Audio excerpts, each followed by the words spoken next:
எனது புரட்சி தலைவர் எம்ஜிஆருக்கு கோவில் கட்டிட்டு வராங்களா? ஆமாங்க. தமிழகத்தின் முன்னாள் முதல்வரும் புரட்சி தலைவருமான எம்ஜிஆருக்கு ஒரு கோவில் கட்டப்பட்டு வருது. இந்த கோவில் வேலூர் மாவட்டம் காட்பாடி அடுத்த தொண்டாந்தொழிச்சி கூட்ரோடு பகுதிக்கு அருகாமையில் தான் இந்த கோவில் கட்டிட்டு வராங்க. இந்த கோவிலை டி.ஆர். முரளி என்பவர் கட்டிட்டு வராரு. இவர் 1984 காலகட்டத்தில் காட்பாடி தொகுதி அதிமுக சட்டமன்ற உறுப்பினராக இருந்த கோ. ரகுபதி என்பவருடைய மகன். இவர் இந்த கோவிலை கட்டுறதை பற்றி என்ன சொல்கிறாருன்னா, எனக்கு சின்ன வயசுலேருந்தே எம்ஜிஆருக்கு கோவில் கட்டணும் அப்படின்ற ஒரு கனவு இருந்தது. அந்த கனவு இப்போ தான் நிறைவேறியிருக்கு. இந்த கோவிலை ஸ்ரீ ராமச்சந்திர அறக்கட்டளை சார்பாக எங்கள் நண்பர்கள் இணைஞ்சு சுமார் 3 கோடி செலவில் இந்த கோவிலை கட்டிட்டு வரதா அவர் சொல்லியிருக்காரு.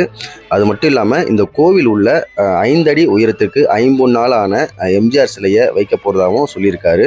அந்த சிலை தனிப்பிறவி எனும் ஒரு படத்தில் எம்ஜிஆர் முருகன் வேடத்தில் வருவார். அந்த காட்சியில் எப்படி இருக்காரோ அதே போல சிலையை தான் நாங்கள் வடிவமைச்சிருக்கிறோம் அப்படின்னு தெரிவிச்சிருக்காரு.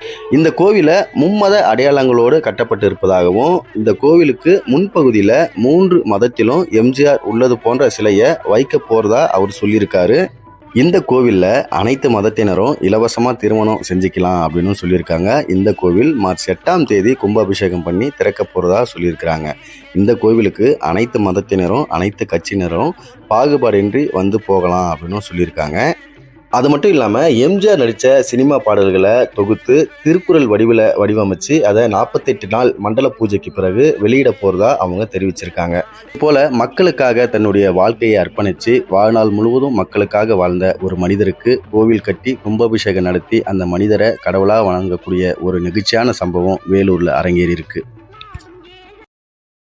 Download ShareChat.